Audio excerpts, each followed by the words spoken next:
All right, let's dive right into this explainer and unpack the sheer genius business strategies, the deeply calculated psychological tricks, and frankly, the shocking controversies behind the world's largest furniture retailer. We're going to see exactly how a humble mail order business morphed into a massive global behemoth that completely redefined how we shop, how we live, and really how we even think about our furniture.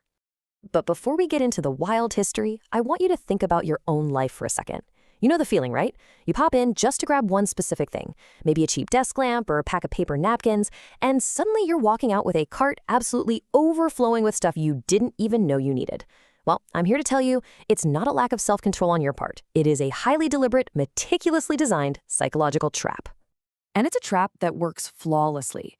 It generates over $50 billion in sales every single year. 50 billion. They sell everything from entire kitchen setups to Swedish meatballs.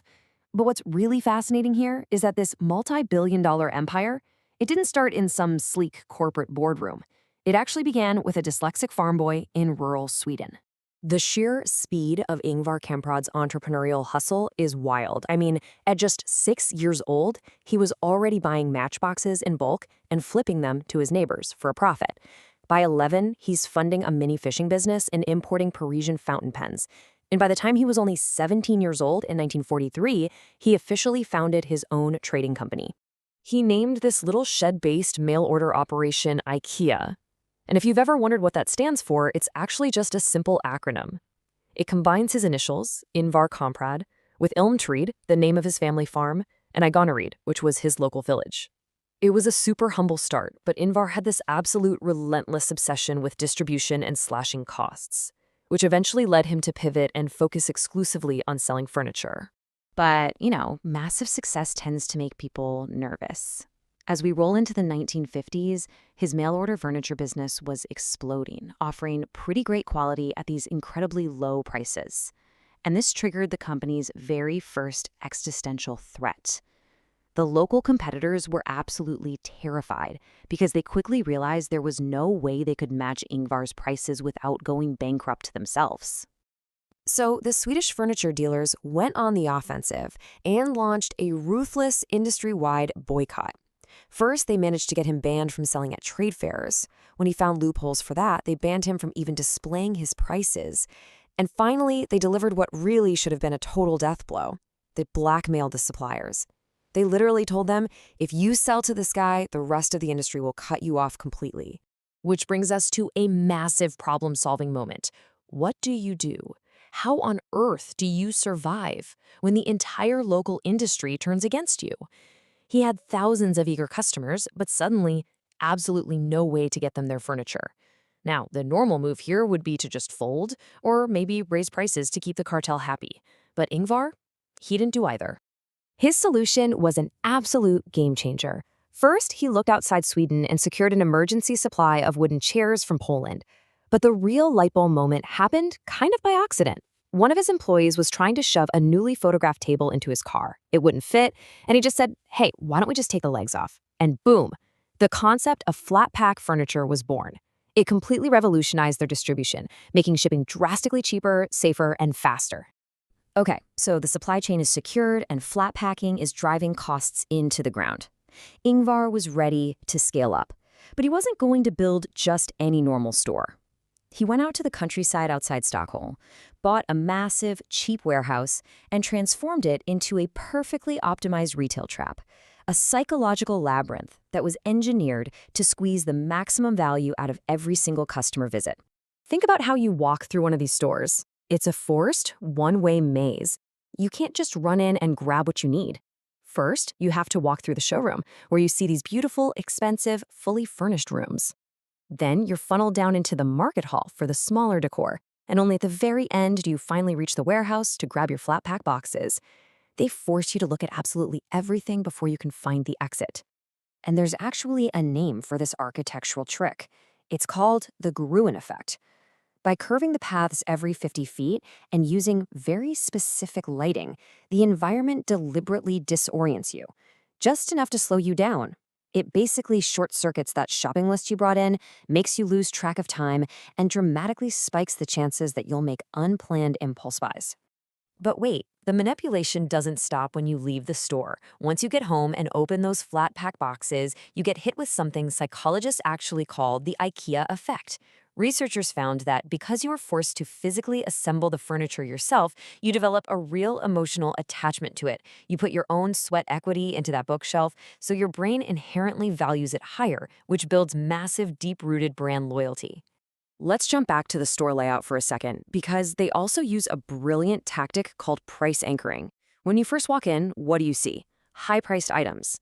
Big, fancy dining tables right at the start of the maze. So by the time you've wandered all the way down to the market hall at the end, those smaller items, the silverware, the pillows, the candles, they feel like absolute steals by comparison. Tossing a few extra little things in your cart suddenly feels totally justifiable. Now, Ingvar noticed one tiny flaw in his maze. People were getting hungry and leaving the store to find lunch. His fix? The ultimate hack. Put a restaurant right in the middle of the store. Today, this furniture company is oddly enough one of the biggest restaurant chains in the world. By serving you cheap Swedish meatballs, they make sure you never, ever have a reason to escape their highly profitable labyrinth. Fast forward to the 1970s, this formula is being replicated globally, and the money is just pouring in. But Ingvar hit a new, massive roadblock. Sweden's notoriously heavy inheritance taxes. He wanted to protect his exploding empire and make sure it outlived him without being ripped apart by the government or outside investors. So, he built a totally different kind of maze. Armies of lawyers spent 7 years building an absolutely impenetrable corporate structure. The original company is owned by a holding company, which then funnels profits into a tax-exempt nonprofit, which eventually filters into a foundation in the Netherlands, while the actual intellectual property is held by a completely separate trust in Luxembourg. It's a dizzying, staggering labyrinth of shell companies and trusts, all perfectly designed to legally avoid heavy taxation. And get this, because of how wildly complex this legal structure is, it creates an absolutely astonishing metric. Technically speaking, the foundation Ingvar created to shield his retail empire operates as the fourth largest charity on the entire planet. Fourth! It's a masterful feat of corporate restructuring. But, as you might guess, it's drawn massive scrutiny over the years.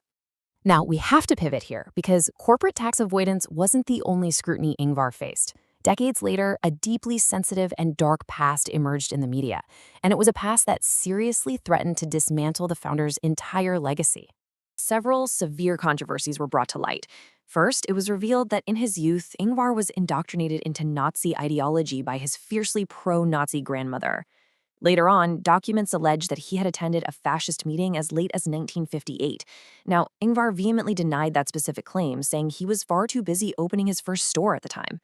Additionally, it came out that back in the 1980s, some of the company's suppliers in East Germany had utilized forced labor. When confronted with all of this, Ingvar wrote open letters practically begging for forgiveness for what he called the ignorance of his youth. But, interestingly, when a rumor popped up in 1998 alleging he used Nazi money to initially finance the company, he got incredibly defensive. He issued this fiery quote, "They could have accused me of murder, but not of borrowing money." He was deeply, deeply offended by the idea that he ever took a loan to build his business, fiercely guarding his self-made status. And really, that response perfectly captures the intense duality of the man. On one hand, you have this global multi-billionaire mogul, one of the richest people to ever walk the earth, who built an absolute juggernaut of an empire. On the other hand, he lived a famously, almost obsessively frugal life right up until he died at age 91. He lived in the same modest house, he drove the exact same 20-year-old Volvo, and he absolutely refused to fly anything but economy class. So, that leaves us with a final question to chew on today. When you step back and look at the whole picture we've covered in this explainer, from the brilliant flat pack innovations and the sheer grit to those highly calculated psychological retail traps, the untaxable corporate mazes, and the dark historical controversies, is this massive empire ultimately a triumph of sheer human perseverance, or is it simply a masterpiece of manipulation? Next time you find yourself eating a Swedish meatball with a cart full of things you didn't plan to buy, I want you to ask yourself exactly that.